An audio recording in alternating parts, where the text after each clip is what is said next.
So it's my pleasure now to introduce the first of our guest speakers for this afternoon. I met John Mack, oh that's quite loud, let's stay back here. I met John Mack in 1982 when I was a Year 12 student at the National Mathematics Summer School, and I remember that he taught me that every integer is the sum of 4 squares. And so we've had a long relationship since then. The other thing he did was he told me what my HSC mark was before it was officially announced, which he probably shouldn't have, but anyway. So, John is an honorary associate professor in the School of Mathematics and Statistics. He's now retired, but before he was retired, he was professor of mathematics and head of the academic board. He's always been passionate about school mathematics. He has been president of the Australian Association of Maths Teachers, and he became a life member in 1996. He's also a life member of MANSWA, the Mathematical Association of New South Wales. So in 2008, John was honoured by a Queen's Birthday Honours List where he's a member of the Order of Australia, and that was for service to mathematics education, particularly in the area of curriculum development to the arts and to a range of academic professional organisations. So it's my pleasure to invite John Mack to give the first of our guest talks. Thank you. Thanks, Lee.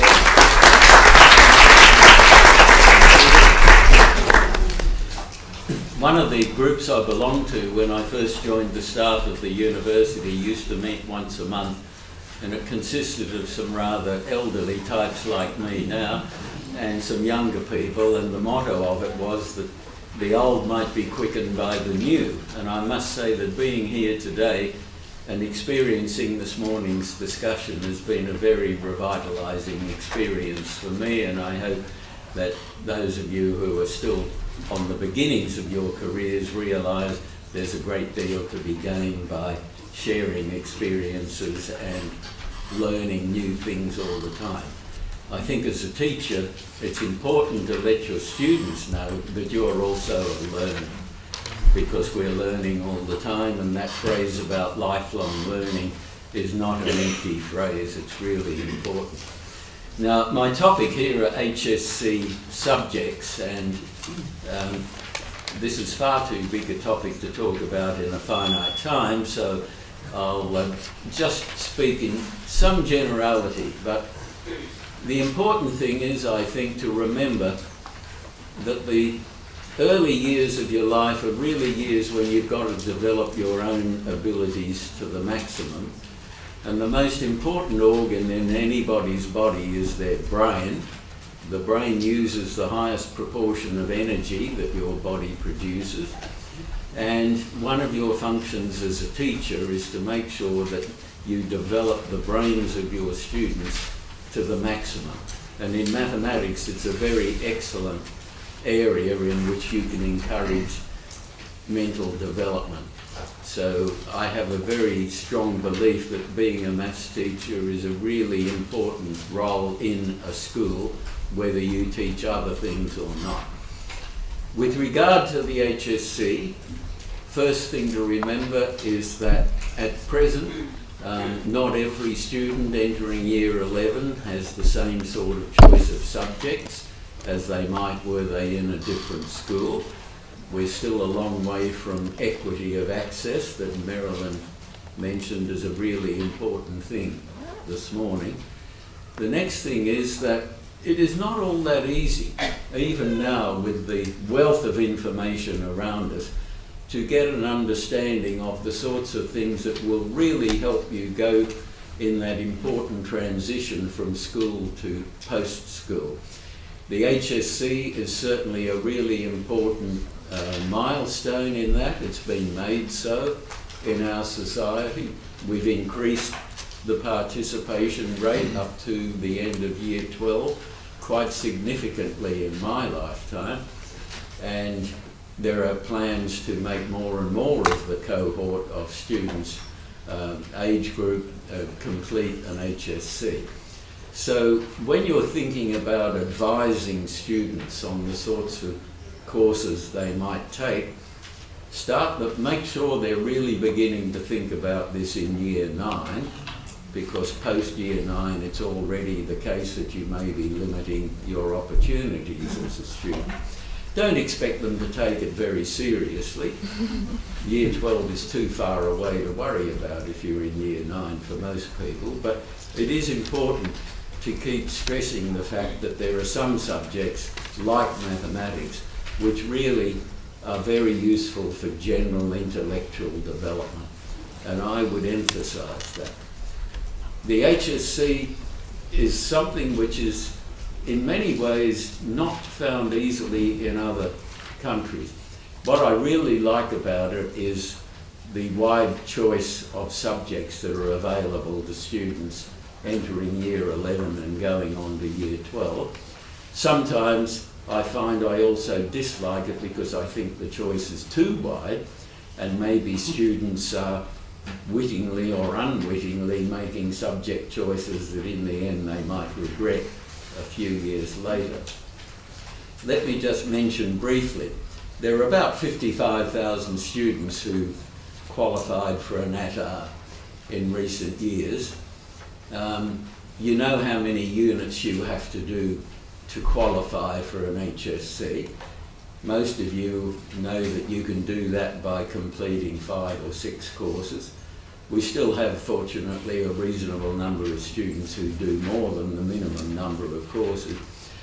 But in 30 seconds, how many different subject combinations do you think students present for the HSC? Give a little bit of thought for that. 55,000 students. Anyone like to hazard a guess? 10,000. How many HSC courses are there? 55,000 students. I have a bid of 10,000. Do I have an advance on 10,000? 10,001. 10,001. Slide 3. Thank you. Neville is going to confirm what I'm about to say, and I'm not being terribly precise. There are over 26,000, was it? Certainly over 20,000 different subject combinations presented in the HSC in recent years. Students do take advantage of the diversity of choice, and you've got to keep that in mind. Now, one of the disadvantages of being a maths teacher, especially in the upper years of high school, is that when students in your class say, "Why do I have to do this when no other subject that I'm studying for the HSC appears to require any mathematics?" Because that's the case. Most of them only require a little bit of primary school mathematics, and even the physics course doesn't require much beyond about year 8. I think your answer is, well, I don't know why there is so little mathematics evident in many of the other subjects when, if you're going to study those at university, you will find that you need a reasonable body of mathematics to help you get through it. I'm a bit disappointed that our general curriculum is really so focused on keeping maths in the maths classroom. I would much prefer to see applications of mathematics appear in the subject area where the application occurs, rather than more and more of the demand being put on the maths teacher to include an example of that in your classes. So think globally about the future careers of your students.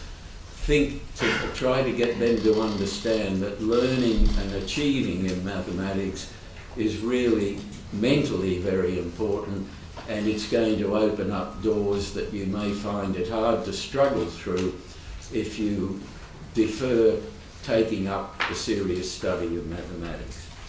It's a really important thing. I recently saw a full double-page spread in a well-known magazine called The New Yorker. It was by ExxonMobil, which is a pretty big global company.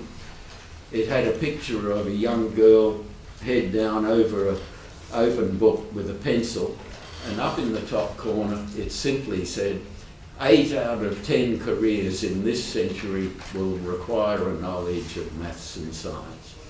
In a country like Australia, that's going to be terribly significant, because mining and agriculture and so on, although they generate a lot of money for us, you don't need many people in those industries these days because of advances in technology. If we're going to get successful employment for a lot of our future workers, they're going to have to be employed in areas where intellectual and creative abilities are paramount. That's one of the challenges that we all face, and I hope, and I really believe after listening to what was going on this morning, that in front of me are a lot of people who are going to help our students achieve those career goals. Thank you.